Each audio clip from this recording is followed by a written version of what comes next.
Ladies and gentlemen, welcome to the Airing It Out podcast. Thank you for joining us. We are grateful that you are here, which conveniently brings me on to the subject of today's episode. We're talking about gratitude. Oh my God, at last, finally.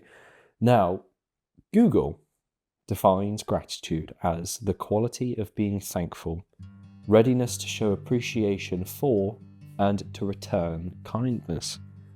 The American Psychological Association more specifically defines this phenomena as a sense of happiness and thankfulness in response to fortunate happenstances or tangible gifts. It's a bit wordy, isn't it? Bloody hell. I think we'll stick with Google's. Now, how do we practice gratitude? What does it look like? How can we do it in our everyday? Now, overall, the practice of gratitude, to me, it's like you're perceiving or having an awareness for what we have, both within ourselves and for what the external world has. And you can practice gratitude at the start of your day, as a lot of people will say it's probably the best time to start. But one of the best ways to start your day and to practice gratitude is in the mornings, because that's kind of setting your tone. If you can set a tone at the very start of the day, being thankful and appreciative for what you have, then that's something that you'll carry with you for a big part of the day. We can also practice gratitude by being present in the moment, because once we relinquish all of the tasks, all of the focuses that we've got, all the work that we've got to do, our responsibilities, and we are just left finding ourselves in the present moment, whatever time it is, wherever you are, then things just seem a bit more simple, and you're able to appreciate the simplicity and that moment, because you are in that moment, and that very moment is a gift because you've managed to get rid of everything else and simply be there. And we can also practice gratitude by taking stock. So much like we said in the first one, perceiving an awareness of what we have within ourselves and in the external world, it's okay, well, what is that I have within me to be grateful for? And what is there that I have externally to be grateful for? And this can be done any day of the week, any time of the day. And you'll always find something different, because no 2 days are the same. So more often than not, no 2 days worth of gratitudes will be the same. Mine will be different from yesterday's, and they'll probably be different from tomorrow's.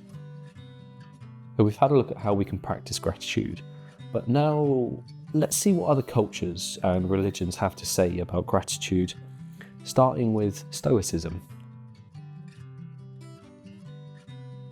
So if we look at Stoicism and their belief on gratitude, what we see is that their ideology is you have what you can control and what you can't control.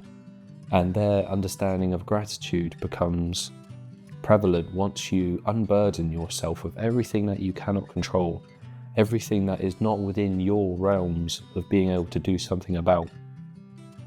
What do you have left? What do you have left? What are those things that you are able to control, influence, and are within your power to change? You'll find that there isn't a whole lot, but there is definitely something. But it's the significance of those few things which allow us to be far more grateful for them. We become grateful for ourselves because we are able to act upon them. We know what we can act upon, and we've got so much more mental, physical, and spiritual capacity to deal with them because we've just given ourselves so much more freedom from everything that we cannot control.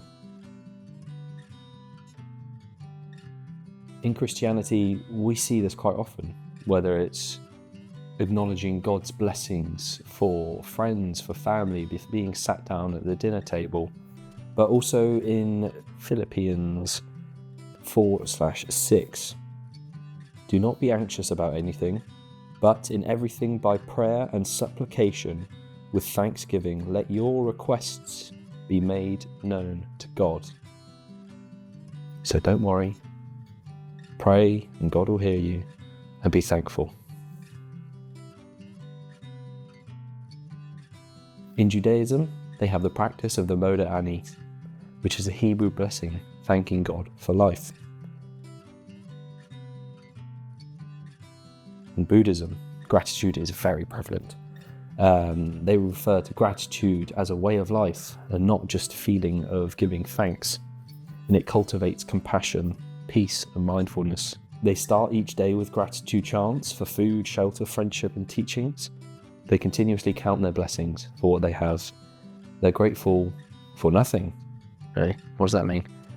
So if something catastrophic didn't happen, if no accident or ill fate happened to them that day, they're grateful for that. Thank you, Thank you for not having some calamity impact my life. They're also grateful for suffering. Tibetan monks believe that it will awaken wisdom and compassion within them.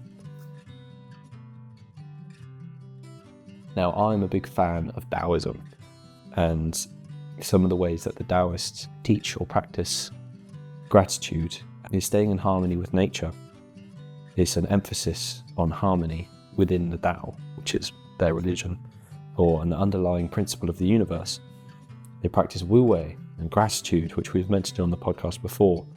Non-action or effortless action encourages the individual to flow with the natural course of life. Gratitude in this sense involves appreciating and accepting life's unfolding without resistance, trusting the natural order of things. Another way is that they appreciate the simplicity. Taoist teachings promote simplicity, humility, and contentment. Practicing gratitude involves finding the joy and appreciation in the simple and natural aspects of life, free from excessive desires and attachments. Now, there are many ways that the Taoists practice gratitude, and they seem to have it pretty locked in, but it's very worth exploring them as well, because they have a very good understanding of Rapamite. So what does practicing gratitude do for us? Why would we do it? How do we do it? And what does it do to impact our everyday life? How do we practice gratitude? Here are some of the ways that I have learned how gratitude can positively impact our lives. It helps us accept what is within our control, while unburdening ourselves with what is not. You'd be surprised how much freedom and more capacity that you would have once you realize what actually matters, and you see just how much doesn't quite matter so much as we might be making it out to be. Gratitude turns what little we have into an abundance. So I mentioned earlier, once we get rid of all the things that don't actually matter to us, don't really matter, there isn't a whole lot that is left. And that's not a bad thing, because we have so much more energy and time for those few things that, regardless of how small or few those things may be in number, those things then become abundant because we have so much more to give them. We have so much more gratitude and appreciation for those few things. And lastly, what gratitude can give us is that it means that we can focus on what we have rather than what we don't. There's so much discontentment or striving or materialism or desire and advertising, and there's always something that we think might make our lives a little bit better. There's always some product which we are told will help make our lives easier. But gratitude is saying, actually, as I am right now, everything that I've got, take it all away if you want. This is what I've got. This is what's not going to be taken away from me, because this is what I've got. And you're able to give love and show thanks and appreciation to those things and those people through gratitude. Now, there are two ways that are challenging, but very worthwhile as well. If we can find gratitude in the worst of times, if all hell has broke loose and a vast sewage system's worth of shit has hit the fan, if you're able to find that silver lining, if you're able to find something to be grateful for, then that is powerful. If you are able to see over the horizon of shit mountain and find that little bit of light, then you can find gratitude in anything. And lastly, it's about finding gratitude in the bad times themselves, in the suffering. And you think, why would you do that? Why would you be grateful for all pain Why would you be grateful for suffering? Well, from my personal experience, if it were not for the suffering, if it were not for the pain, if it were not for setting myself out on challenges which at first seemed seemingly impossible, but eventually were overcome, I wouldn't be who I am. I quite like who I am. And had I not gone through all of that pain, had I not gone through the suffering that was necessary to be who I am today, then I wouldn't be who I am. And so it's harder to be grateful for the suffering that you have at present because you feel it, it's raw, and you're not on that other side of it.